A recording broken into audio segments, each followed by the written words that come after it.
Do you feel like everyone's demanding something from you and you don't know how to give any more of yourself to others without feeling completely burnt out? Never before in the history of humanity has culture placed so much pressure on us to do it all. It seems that every minute of every day is full of activity, yet our lives feel more depleted than ever. There is a high cost associated with burnout that many of us haven't even begun to realize. If you find yourself in this place right now, then this video is for you, because in it, I'm going to share where burnout comes from, what it's truly costing you, and most importantly, what you can do about it.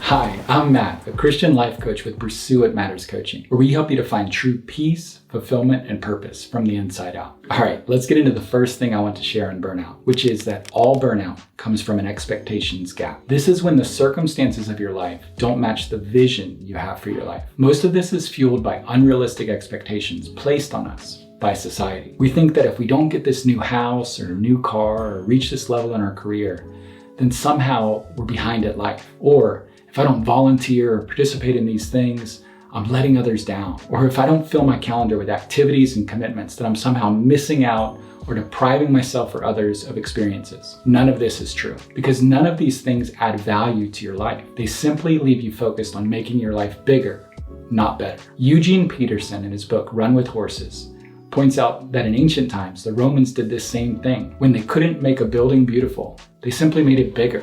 Why then do we continue to repeat the broken pattern of culture today? If we can't add value, we simply add more. Yet the quality of our life diminishes with each addition. Scripture has given us a better way for millennia. But before we get into that, let's talk about what burnout looks like in your life. The 5 stages of burnout. Based on research by Dr. Hubert Freudenberger, a German Jewish psychologist who extensively studied burnout, I identified 5 stages for how this shows up in your life. Stage 1, exhaustion. Burnout starts out slowly, usually beginning with a feeling of weariness or being tired. And this is easy to recognize, but it's hard to accept as symptoms of burnout. When you experience this, usually just try to shake it off or push through, thinking if you can just get to the other side, everything will be okay. But this is a trap, because once you get to the other side, the only thing waiting for you is more to do. Stage 2, disillusionment.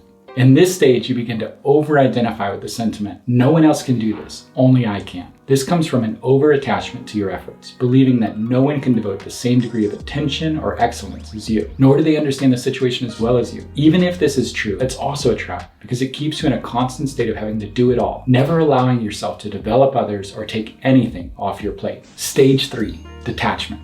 If you don't listen to the warning signs and make changes, you will eventually find yourself in this stage. It's when you begin to detach from people and outcomes associated with your efforts, especially when you don't feel appreciated or that things worked out the way you expected. You tell yourself, I don't care, it wasn't that important anyway. This is a protective measure to remove the power of these things to hurt you, but it also takes you offline emotionally. Stage 4, unfulfilled and cynical. This stage of burnout is a natural progression of detachment. When you are living on the periphery of the world around you instead of in the center of it, it's hard to remain interested in what you're doing. You begin to question the value of your efforts and don't find fulfillment in them anymore. In this stage, you also tend to become more impatient, irritable, and even cynical of others, blaming them when things go wrong. Stage 5, deterioration. This is the stage when things begin to break down in your life. You see health problems start to emerge from prolonged stress. Your relationships begin to fracture from ongoing neglect, and your mental and emotional health begins to suffer. This stage is a big warning sign. If you don't make changes soon, you're likely on a collision course with catastrophe. Now, before I move on to the next thing, I want to offer you a free guide that'll help you take practical action in your life right now by helping you identify what's most important to you. The link is down in the description box below and the comments section. The guide is going to give you greater clarity on the areas of your life that need the most attention and areas perhaps that need less. Again, make sure you click the link in the description box and comment section below. Now let's move on to the next point. Burnout is a rumble strip, not a catastrophe. Much like rumble strips on the highway, your body is designed to get your attention when you're headed off course. Think of the 5 stages of burnout as those rumble strips. When you observe them in your life, it's your body's natural alert system to help you course correct and avoid collision. Pay attention to your feelings and energy levels. Let them guide you toward a deeper look at yourself. This may be uncomfortable at times, but it's important to realize that there's no danger in making necessary course corrections. The danger is in ignoring or avoiding them. Now let's look at what burnout is really costing you, especially if you do nothing about it. The true cost of burnout. Being in a constant state of burnout wreaks havoc on your health. It surges cortisol and other stress hormones through your body for prolonged periods of time, which according to Mayo Clinic can put you at increased risk of anxiety, depression, headaches, muscle pains, heart disease, high blood pressure, sleep problems, weight gain. This is not even mentioning the tax burnout places on your internal resources. It leaves you with nothing left to give the people or experiences that matter most in life.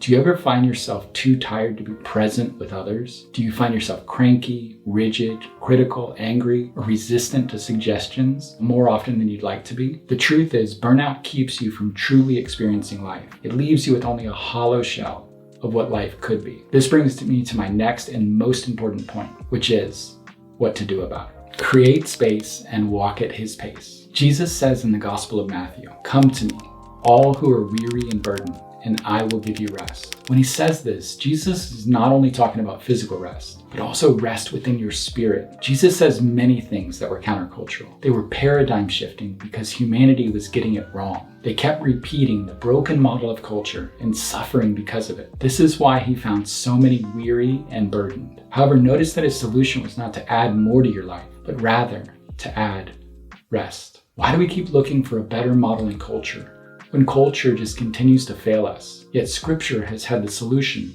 for millennia. One of the most profound shifts we have made in our own life has been incorporating the practice of Sabbath. Simply setting aside one day each week to rest has brought so much balance and peace and fullness to our life. I'm not talking about going to church on Sunday. Let's face it, it's pretty hard to find rest on a day full of rushing out the door, volunteering when you can, fitting in last-minute errands, dodging or keeping commitments you might have made to others, to have lunch or whatever else. That's not a day full of rest. That's a day full of have-tos. I'm talking about setting aside a day with no commitments. Personally, we keep this practice by having dinner as a family on Friday night and making all day Saturday available to be present with God, ourselves, and others. There's no chores, no have-tos, no external commitments. When you finally stop, it allows you to realize just how hard you've been going. In fact, it's impossible to see this until you stop. It also helps you realize that stopping is not easy. It requires you to let go of control and trust that everything in your life that's essential can be accomplished in the other 6 days of the week. It's paradigm shifting, but when you begin to incorporate it,